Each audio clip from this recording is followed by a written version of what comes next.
colleagues of most of my academic life, and fellow students.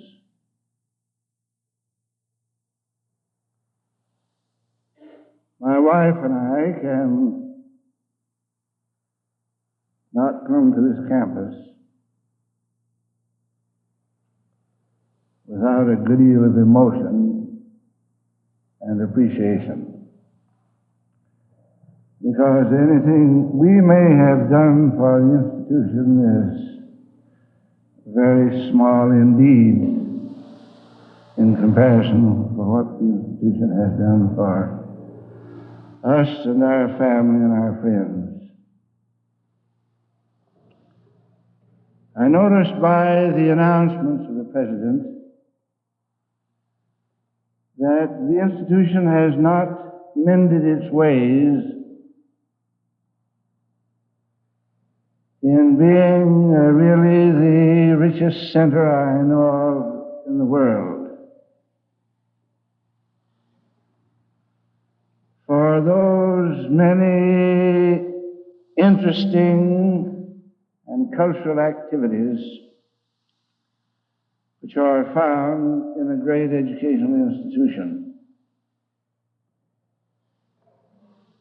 And when I say the best in the world, I speak with some authority, having visited most of the colleges of America and many of the most important ones of foreign countries. And as a result of this, I can say that I know of no other place where there are so many diverse and interesting and worthwhile cultural activities. Take this Boston Symphony concert that's coming soon.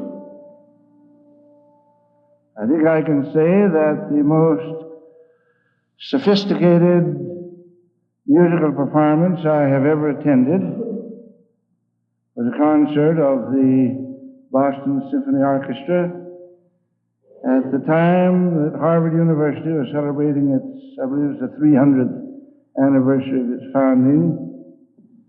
And the highlight of that great week celebration was the concert of the Boston Symphony Orchestra. Every student should plan to attend whether he likes music or not, to put that on his record, to sort of file a notch on his six-shooter butt of things that he has attended that come in the high mark of refined entertainment.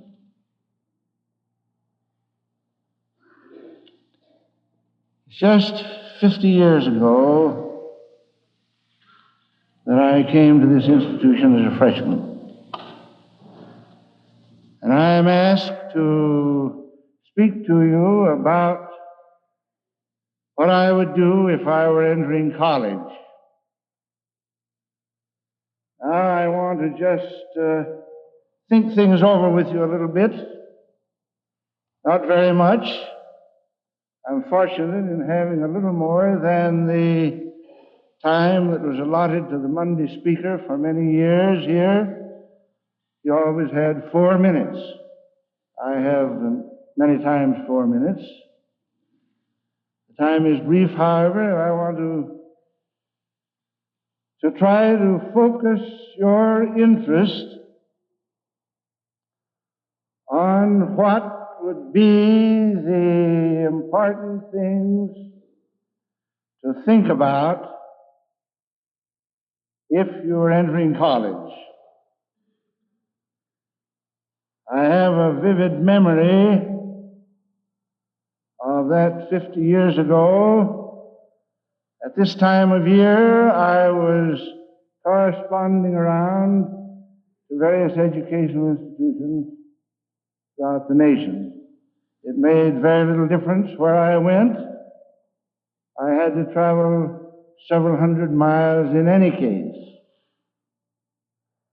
And I obtained catalogs and information and letters from colleges throughout the United States, particularly those in this state. And I remember the categories that I had in mind when I thought of choosing a college. I was a little bit like the man who was buying an automobile that they told about in a show. After he looked around a little, he said, I'll take the Buick. I like the horn the best. He had a very unimportant reason for choosing this particular car. Well, students likely have that sort of thing in choosing colleges. I remember that one of the institutions of which I had literature had a picture showing a section of a museum in which they had a deer that had some beautiful horns on.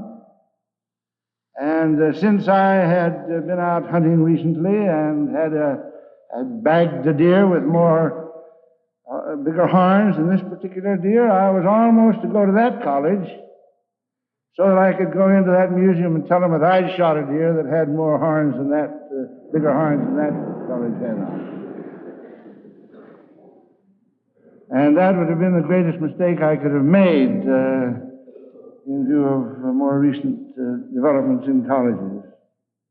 Another thing that was of no great importance was one of these schools had some athletic teams on. It happened that just a few weeks before I had outrun anybody in our little town, and so I was thinking in terms of athletics. Well, that was all right, but it would have been a very great mistake if I had let that be the deciding factor. However, due to the fact partly that my mother was a member of the first class that was ever taught at Brigham Young Academy under Dr. Mazur, and there was therefore a great fondness in the family for the institution, for the fact that my father had graduated from this institution, and that many of my best teachers had come from here, and that I knew about the splendid qualities, I allowed those permanent things to be the deciding factor in deciding to come to BYU. And it has always been the right decision. There has never been one time since that I've had any evidence that this was not the best place for me to have come.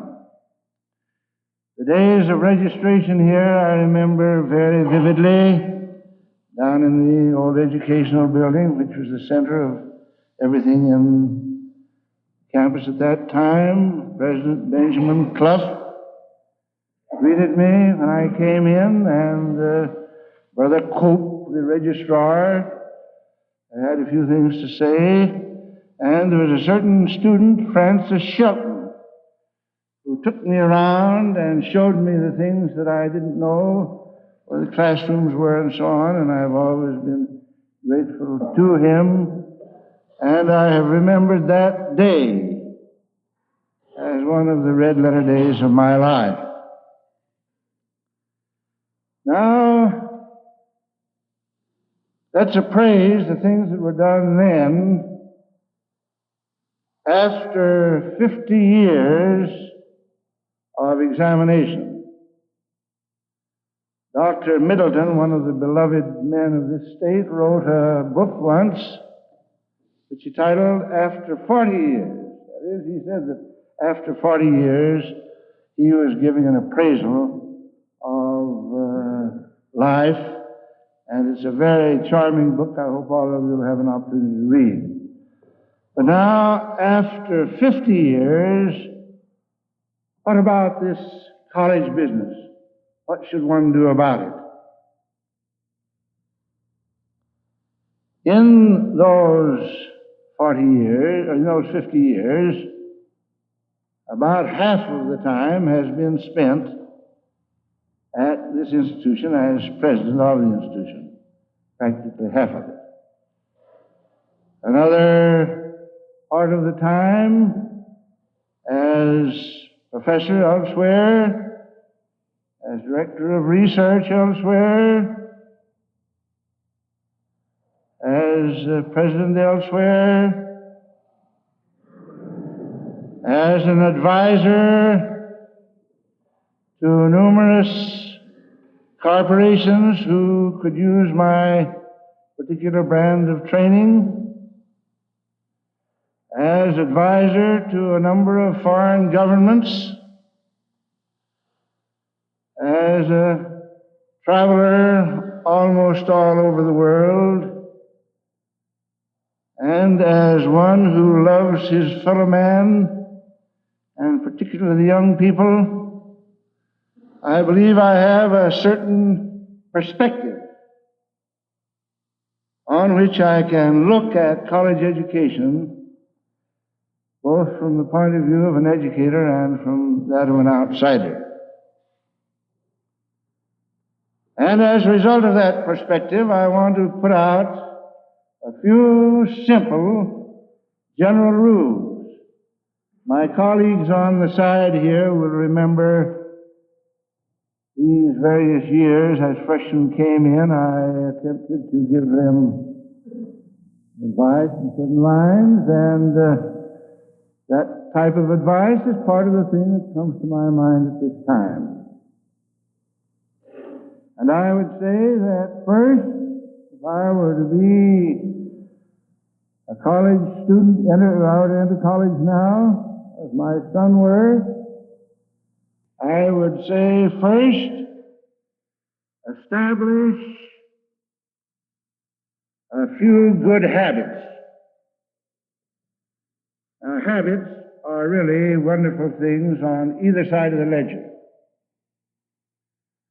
A good habit that one gets into helps one to accomplish things without having to decide each individual case on its own merits. You make a general decision about a procedure, and then to carry that out as a matter of habit. So one of the greatest things is to establish a few constructive habits, and on the other hand, to avoid a few habits that, if they fasten themselves onto a person, no matter how great his capabilities, they will eventually get him down. What examples I could bring up of some of the most brilliant and promising persons I have known in my life who have, because of circumstances, allowed themselves to have fastened on to them destructive habits, and they have been completely overcome by them. Now, these habits, I'd say first, the health habits. Because after all, health is the most precious thing that you'll have. Not money, not learning, health is first. Because all other good things depend on health. And a young person should first contrive to learn the things and establish the habits that ensure health. There isn't time to go into those things. You pretty much know them, but that is tremendously important. Next, I would put the habit of work as a habit. And it is one of the most delightful and important of all the habits of life. That of being accustomed to engage in a regular activity of work and to enjoy it. Work, of course, has a good deal to do with one's accomplishment in certain lines, the vocation, and along with the habit of work, one must think in terms of getting into the right vocation. A man of sufficient ability and devotion will succeed in any vocation. But after all, it is important to get into the right vocation in order to get an independence, because one of the things greatly to be desired in life is to attain monetary independence. That is, no matter how fine a dancer a boy may be, and how well he knows how to plaster down his hair or tie his formal tie, unless he knows how to make a living for a family, he falls far short of realizing all that life has for him. And one in college should acquire the training, the skills, and the habit of work that will enable him to earn a living and to become independent financially. And in this great country of ours, I believe it's possible for almost any man of normal intelligence and ability to become independent financially for himself and his family. Along with this work, there is something else that's important. That is recreation. All work and no play makes Jack a dull boy. One in college should begin to learn the habits of recreation, to choose recreations that will be constructive and not too expensive, and that will be adequate for the situation in which a person finds himself. And that is one of the important things to learn. And here comes another associated with it that I want to emphasize, something that was not emphasized in my young days. I was brought up under the dictum of the strenuous life. The days of Theodore Roosevelt, his writing on the strenuous life, and we always lauded the man who would get up early and stay up late and work hard all the time in between. But I've learned a couple of things since then in my going about with great people. And I've learned that the ability to rest is a tremendously important thing in the life of anybody. And the quality of resting. I remember seeing a young fellow I worked with in the case I was on in Idaho, who said that his father never gave their family 1 minute of rest. If a boy attempted to rest a minute, his father would say, "For goodness sake, son, can't you find something to do?" Well, my father was a little wiser, and he used to say to us, if we had a rainy day in Canada on our ranch, or if it was bad weather on our ranch in Mexico, both which places we lived, one time or another, he would say, well, the day is worth just as much for us to be resting and reading and studying as it is to be working. And that's a tremendous thing for a person to learn, particularly one who is inclined to be in the center of active work. Now I'm seeing people overcome by the lack of rest. So I want to put that as one of the important things to learn. It's easy, some people think, but it's very important.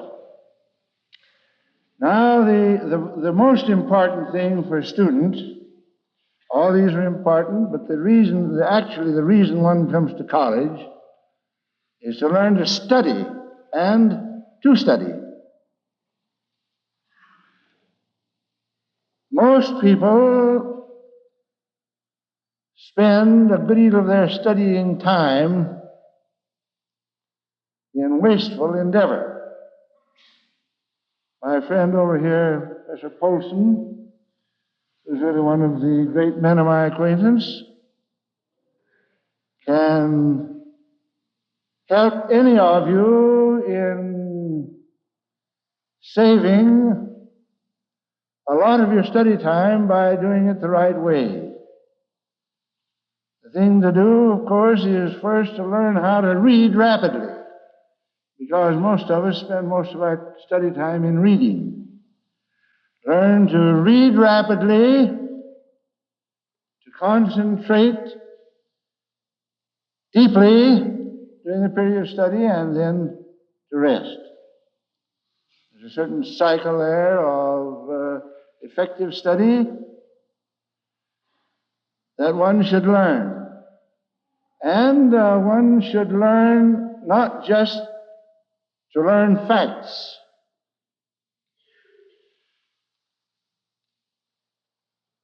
Having spent more than 3 months of 9 different years in the Orient, I have discovered, I think, that the chief trouble of Oriental education is that the people have dignified learning facts, merely learning facts, and they get to be tremendously expert at it. Some of those Chinese students that I've seen that know more facts and can memorize more things than anyone I've ever seen. But learning facts is really a secondary quality of intellect. It's important. Should know a few facts. Every man should be able to remember his wife's birthday and the day of their wedding. And there are certain other important facts that a person must learn. But facts can be had, most of them, in the encyclopedia. The important thing is to learn to think. And I believe that that is the quality that makes of Americans the capable leaders that they are. I've just come from a couple of years in Persia, where we've had a good many types of scholars to work with. And the Americans are the best of them all because they can think out a difficulty when they come to a situation. They're not dependent on the rule of thumb or the memory. And so I want to emphasize as one of the important things here, the learning to think, to be able to solve problems, to be able to act under all circumstances. Now, the reason for that becomes obvious in connection with certain scholastic adventures. In the old days, they thought that you should learn a trade and certain facts. When I was a boy, that was the thing that people thought of. Learn a particular trade and a few facts. But when I tell you that when I entered college at BYU 50 years ago, I had never ridden in an automobile because there weren't many to be had on the way from Mexico to here in El Paso, Texas. We were going along San Antonio Street, and an automobile came along the road, and the man that was with me, a boy, says, "Look, look, look, look, look, look, look." That is, he was almost like a chicken clucking, on to look at that wagon that would go without a horse. Well, all the automobiles have been developed, practically all of them, since we were here. The first automobile ride that my wife and I ever took was in Winnipeg, Canada, on our way east to study. So all the automobiles have developed since I was a freshman student. The moving pictures have all developed. It's true that Phil Hurst of Mexico, in the town that I lived in, had been out to St. Louis and had, between the acts of a play, they'd thrown on a screen a horse race and a prize fight. And he came home and told about it. And all of the people said, "Well, Phil, you're just a little bit out. There couldn't be such a thing as a picture moving." Well, all the moving pictures have developed since that time. All of the radios. There were no radios in the world when I was a student at Brigham Young University.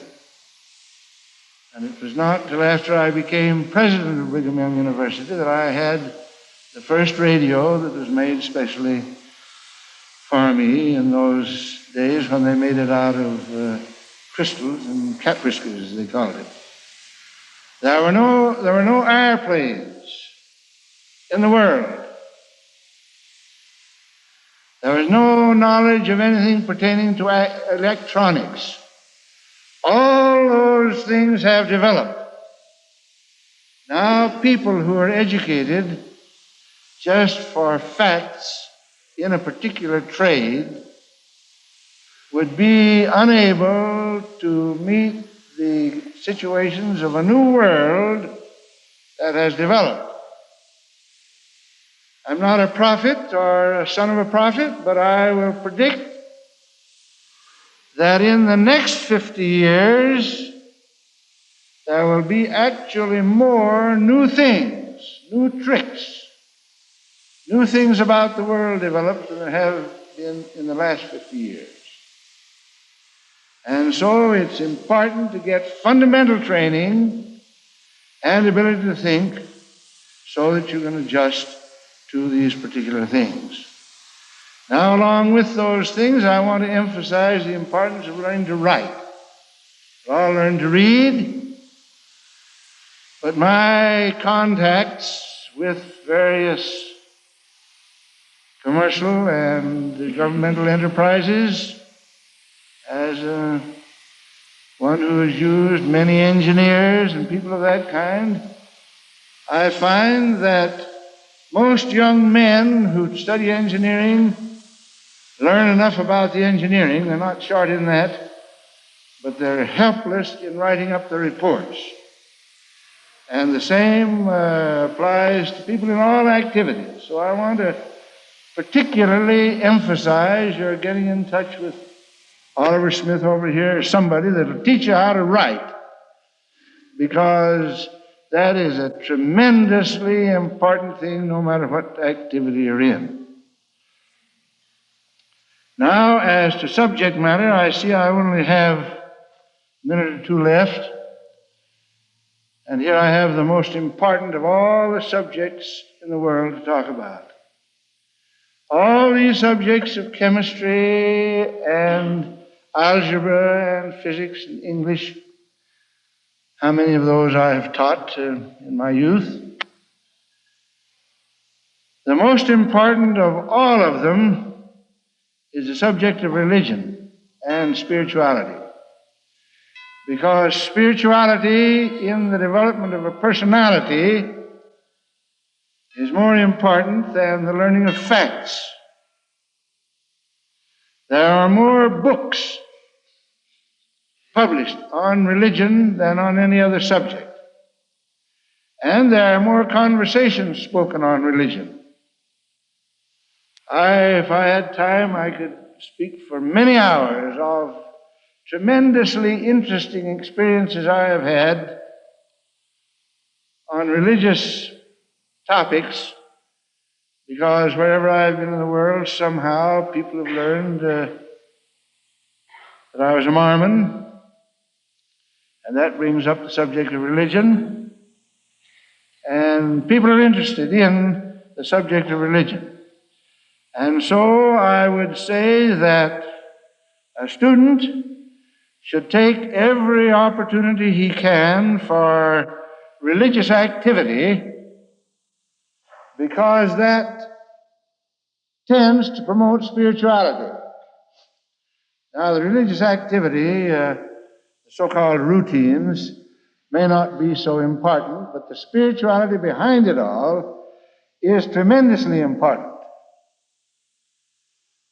I could tell you about some of the ritualistic rites I have seen in various places where people thought they were religious, but they're merely engaging in the busy work associated with religion. The thing to be sought is spirituality. So that now, in summing up, I see the clock has gone past my time. If I were to be a student, knowing all that I know now, I would seek to establish habits in health, in work, in recreation, in rest. I'd learn how to study, and I would try to develop my spirituality. And if I had all of those things, I would be able to live a life of appreciation of some of the things that I have on my list and would have told you about if it had been time. I've thoroughly enjoyed being here with you today.